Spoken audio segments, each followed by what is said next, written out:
World cup में team की नाकिस कारकर्दगी, बाबर आजम की कप्तानी ले डूबी। तीनों फॉर्मेट में टीम की क़यादत छोड़ने का ऐलान, सिर्फ टेस्ट टीम की कप्तानी की पेशकश कबूल करने से इनकार। तीनों फॉर्मेट में बतौर खिलाड़ी परफॉर्मेंस जारी रखने का अज़्म। सोशल मीडिया पर जारी पैगाम में नए कप्तान को अपने तजुर्बे की बुनियाद पर सपोर्ट करने की यकीन दहानी भी कर दी। जिम्मेदारी के लिए एतमाद पर पाकिस्तान क्रिकेट बोर्ड से इजहार तशक्कुर। शान मसूद टेस्ट और शाहीन शाह अफरीदी T20 टीम के कप्तान मुकर्रर। तमाम कोचिंग स्टाफ को ओहदों से हटा दिया गया, किसी कोच को फारिग नहीं किया गया, जिम्मेदारियां तब्दील की जा रही हैं। पाकिस्तान क्रिकेट बोर्ड की वजाहत, वहाब रियाज को चीफ सेलेक्टर और मोहम्मद हफीज को डायरेक्टर PCB मुकर्रर किए जाने का इम्कान। इससे जो है उम्मीद करते हैं बेहतरी आएगी। बाबर आजम ने जिस तरह से कप्तानी से मतलब कि दस्तबरदार हुए हैं, अब बाबर आजम को परफॉर्मेंस दे के बताना चाहिए कि मैं as a match finisher batsman हूँ। बाबर आजम की कप्तानी छोड़ने का एक अच्छा फैसला है। बाबर आजम एक बहुत बड़ा प्लेयर है, पाकिस्तान का स्टार है। उनको लगता है कि वो नहीं सरवाइव कर सकते टीम के साथ एज ए कैप्टन, तो उन्होंने इस पे इस्तीफा दे दिया। बिल्कुल ठीक किया। कप्तानी छोड़ने के बावजूद मद्दाह बाबर आजम के दीवाने क़यादत छोड़ने का फैसला दुरुस्त करार दे दिया। कारकर्दगी से तनकीद का जवाब देने का मशवरा। PCB ने 2019 में सरफराज अहमद को हटाया, बाबर आजम को T20 का नया कप्तान बनाया। उनकी क़यादत में टीम 71 मैचेस के लिए मैदान में उतरी, 42 में फतह समेटी, 23 में शिकस्त मुकद्दर ठहरी, 6 मैच बेनतीजा रहे। बाबर की कप्तानी में टीम कोई बड़ा टाइटल जीतने में नाकाम रही। 2020 से बतौर वनडे कप्तान 43 मैचेस खेले, 26 जीते, 15 हारे, 1 टाई हुआ, 1 बेनतीजा रहा। 15 फतुहात में ज्यादातर में छोटी टीमों को शिकस्त दी। बाबर आजम इनफरादी तौर पर भी मुतासरकुन कारकर्दगी दिखाने में नाकाम। बतौर कप्तान 6292 रन बनाए, बड़े इवेंट्स में फ्लॉप नजर आए। वर्ल्ड कप 2023 में 9 मैच खेले, सिर्फ 320 रन स्कोर किए, मैच विनिंग इनिंग्स खेलने में भी नाकाम। T20 वर्ल्ड कप में गैर मुतासरकुन कारकर्दगी का मुजाहिरा, 7 मैचेस में सिर्फ 124 रन बना पाए। एशिया कप के दौरान 6 मैचेस खेले, सिर्फ 68 रन बनाए। बड़े इवेंट का बड़ा टाकरा, वर्ल्ड कप के पहले सेमीफाइनल में भारत का न्यूजीलैंड को 398 रन का बड़ा हदफ। विराट कोहली का वनडे करियर में सेंचुरियों की निस्फ सेंचुरी का रिकॉर्ड। श्रेयस अय्यर ने भी 70 गेंदों पर 105 रन जड़ दिए। रोहित शर्मा ने 47 और शुभमन गिल ने 79 रन बनाए। हदफ के ताकुब में न्यूजीलैंड की पेशकदमी। भारत का जेंटलमैन गेम के साथ भी खिलवाड़, न्यूजीलैंड के खिलाफ सेमीफाइनल के पिच तब्दील करा दी। बरतानवी मीडिया ने भारत के पिच टेम्परिंग का पोल खोल दिया। भारतीय बोर्ड ने कीवी टीम को स्पिनर्स के जाल में फंसाने के लिए 2 मैचेस के इस्तेमाल शुदा पिच पर मैच रखवा दिया। बरतानवी मीडिया का इंकशाफ। फैजाबाद धरना केस में अदालती फैसले पर अमल और जिम्मेदारों के तयन के लिए इंक्वायरी कमीशन तश्कील। वफाकी हुकूमत कमीशन को जिम्मेदारान के खिलाफ एक्शन तजवीज़ करने की जिम्मेदारी भी सौंप दी। Retired IG Akhtar Ali Shah commission के सरबराह, साबिक IG ताहिर आलम और एडिशनल सेक्रेटरी दाखिला खुशहाल खान अरकान में शामिल। 2 माह में रिपोर्ट पेश करना होगी। अटॉर्नी जनरल ने नोटिफिकेशन सुप्रीम कोर्ट में पेश कर दिया। किसी को इस्तिस्ना नहीं, कमीशन साबिक वज़ीर-ए-आज़म, आर्मी चीफ और चीफ जस्टिस को बुलाकर भी तफ्तीश कर सकेगा। अदम पेशी पर गिरफ्तारी की भी इजाजत। अदालत ने हुक्मनामा जारी कर दिया। समाअत 2 माह के लिए मुलतवी। फैजाबाद धरना मलदरामद केस में शेख रशीद की नजरसानी दरखास्त वापस लेने पर खारिज।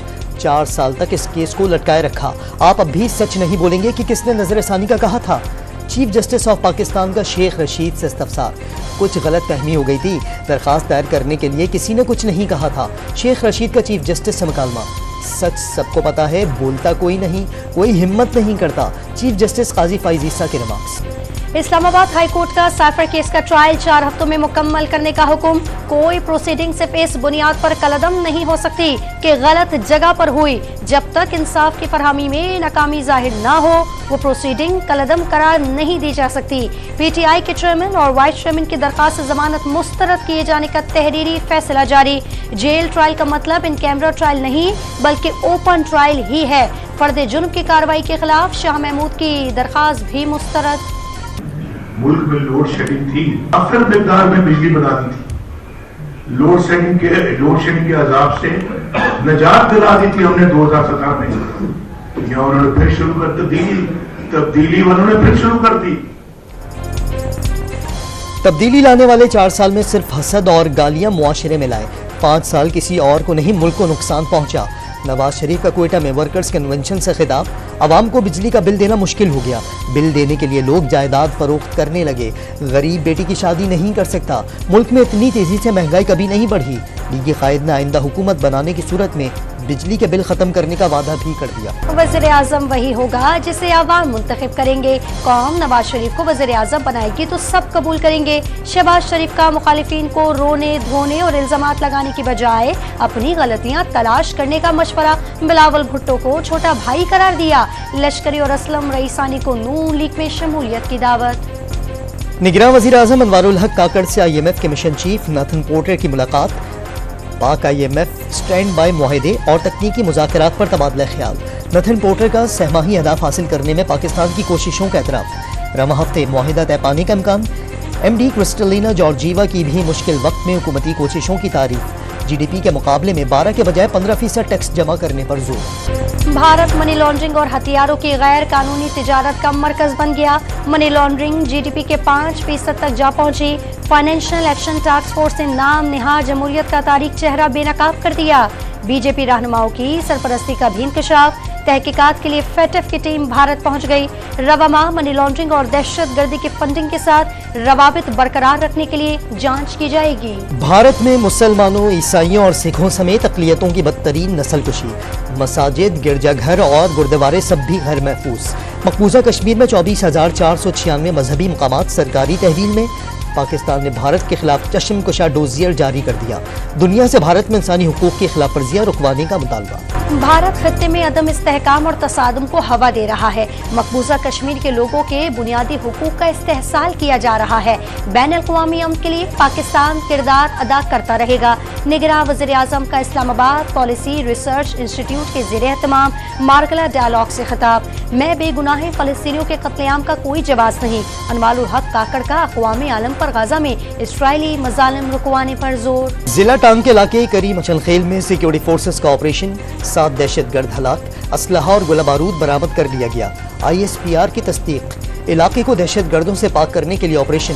मुकामी आबादी का खैर मकदम। गाजा के सबसे बड़े अस्पताल अल-शिफा पर इस्राइली फोर्सेस का धावा। अहाते में कई बॉम्ब बरसा दिए। अंधाधुंध फायरिंग भी की। अस्पताल के दरवाजे तोड़ डाले। अद्वियात और तिब्बी आलात का स्टोर तबाह कर दिया। 30 पनागुज़ीन को बरहना और आंखों पर पट्टियां बांधकर गिरफ्तार कर लिया। इस्राइली फौज ने कार्रवाई को टारगेट ऑपरेशन का नाम दे दिया। फौजी ऑपरेशन से अस्पताल में मरीजों और तिब्बी अमले समेत 2300 से ज्यादा अफराद की जिंदगियां दाव पर लग गई।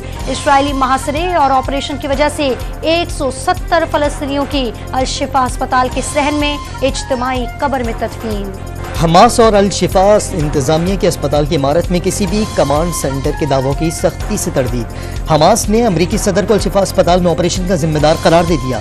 इसराइल ने अल-शिफा अस्पताल को हमास की जानिब से फौजी मकासद के लिए इस्तेमाल करने का दावा किया। अमरीका ने इसराइल की इंटेलिजेंस मालूमात की हिमायत की थी। इसराइल से मुतालिक कैनेडियन हुकूमत की पॉलिसी पर अवाम सरापा एहतजाज। वज़ीर आज़म जस्टिन ट्रूडो को रेस्टोरेंट में देखकर मुजाहिरीन ने घेर लिया। फलस्तीनियों पर इसराइली हमले बंद करवाने का मुतालबा। मुखालिफ प्रोपेगेंडा एक बार फिर बेनकाब हो गया। खुद को फलस्तीनी डॉक्टर जाहिर करके हमास के खिलाफ वीडियो बनाने वाली इसराइली खातून का भांडा सोशल मीडिया सार्फिन ने फोड़ दिया। तुर्किया के सदर की रियासती दहशतगर्दी पर इसराइल को ललकार। रजब तैयब एर्दोगान ने इससे हुई वज़ीर आज़म को अंजाम से खबरदार कर दिया। इसराइल एटमी असासे दुनिया के सामने जाहिर करने का मुतालबा। दुनिया भर में मजलूम फलस्तीनियों से यकजहती का इजहार। वाशिंगटन और सैन फ्रांसिस्को में बड़े मुजाहिरे। फिलिपाइन में अमरीकी सिफारत खाने के सामने एहतजाज। नीदरलैंड में स्किपोल एयरपोर्ट पर मुसाफिरों की फलस्तीन के हक में नारेबाजी। तेहरान में गाजा के शहीद बच्चों की याद में रैली। कराची में 7वें फ्यूचर समिट का इनेकाद। निगरान वफाकी वज़ीर तवानाई मोहम्मद अली का मुल्क को काबिल तजदीद तवानाई पर मुंतकिल करने की ज़रूरत पर जोर। बिजली के पैदावार और तकसीम के फार्मूले पर तहफ़्फ़ुज़ात का इजहार। 190 मिलियन पाउंड स्कैंडल और तोशाखाना केस में बुशरा बीबी को बुरी जमानत में 17 नवंबर तक तौसी। इस्लामाबाद की एहतसाब अदालत में साबिक खातून ने अव्वल की जानिब से कोई भी वकील पेश नहीं हुआ। इंसदादे दहशतगर्दी अदालत लाहौर में जलाओ गिराओ मुकदमे की समाअत। अदालत ने मियां असलम इकबाल, जमशेद चीमा, मुसरत चीमा और फरूख हबीब समेत 8 मुलजिमों को इश्तिहारी करार दे दिया। तमाम मुलजिम गिरफ्तारी के खौफ से रूपोश हैं। गिरफ्तारी के लिए छापे भी मारे गए। पुलिस का अदालत में बयान। गुजरांवाला के इलाके पीपल्स कॉलोनी मोटरसाइकिल सवार मुलजमान ने गाड़ी पर अंधाधुंध फायरिंग करके 5 अफराद को मौत के घाट उतार दिया। वज़ीर आला पंजाब ने मुल्ज़िमान की फौरी गिरफ्तारी का हुक्म दे दिया। लाहौर हाई कोर्ट का स्मॉग पर काबू पाने के लिए शहर में निजी और सरकारी स्कूल और कॉलेजेस हफ्ते के रोज बंद करने का हुक्म। अदालत के हफ्ते में 2 रोज वर्क फ्रॉम होम पर अमल दरामद कराने की हिदायत। स्मॉग लाहौर का मसला नहीं रहा, ये पूरे पंजाब का मसला बन चुका है। जस्टिस शाहिद करीम की रिमार्क समाअत 17 नवंबर तक मुलतवी। इस्लामी नजरियाती काउंसिल ने महरम के बगैर खवातीन के हज से मुतालिक वजारत हज में जवाब जमा करा दिया। फ़िक़्ह जाफरिया, मालिकी और शाफ़ई में खातून महरम के बगैर हज कर सकती हैं, जबकि फ़िक़्ह हनफी और हम्बली के तहत महरम मुयस्सर न हो तो औरत पर हज फ़र्ज नहीं। काउंसिल की वजारत को ग्रुप के हमरा महरम के बगैर जाने वाली खातून से मुतालिक छानबीन का मशवरा। पाकिस्तान स्टॉक मार्केट में तेजी के नए रिकॉर्ड बनने का सिलसिला जारी। इंडेक्स पहली बार 56,680 पॉइंट्स की बुलंद तरीन सतह को छू गया। डॉलर की उड़ान अब भी बरकरार। इंटरबैंक में 27 पैसे इजाफे के बाद कदर 288 रुपए 14 पैसे हो गई। ओपन मार्केट में 50 पैसे बढ़कर डॉलर 289 रुपए 50 पैसे पर बंद हुआ। माली बहरान के बायस खैबर पख्तूनख्वा के जिला बाजौड़ में सेहत कार्ड पर इलाज और डायलिसिस की सहूलत खत्म। डायलिसिस न होने से गुर्दों के मरीज जिंदगी और मौत की कशमकश में मुब्तला। शहरियों ने हुकूमत से नोटिस लेने का मुतालबा कर दिया। कराची से जाने वाली विंटेज कार रैली का लाहौर में पड़ाव। पुरानी और चमचमाती गाड़ियों ने देखने वालों की तवज्जो समेट ली। लाहौर के बाद कार रैली इस्लामाबाद, पेशावर और तुर्खम बॉर्डर तक सफर भी करेगी। पत्थरों को पीस कर हासिल किए गए रंगों का खूबसूरत इस्तेमाल। कराची में कुदरती रंगों के बने फनपारे अपनी मिसाल आप। खालिस सोने का इस्तेमाल भी देखने वालों को भा गया। समाजी मसाइल पर तलबा और तालबात की जानदार अदाकारी। लाहौर में पहले इंटर यूनिवर्सिटी थिएटर फेस्टिवल का आगाज हो गया। ज्वेलरी, मलबूसात और खाने पीने के स्टॉल्स पर भी रश लगा रहा।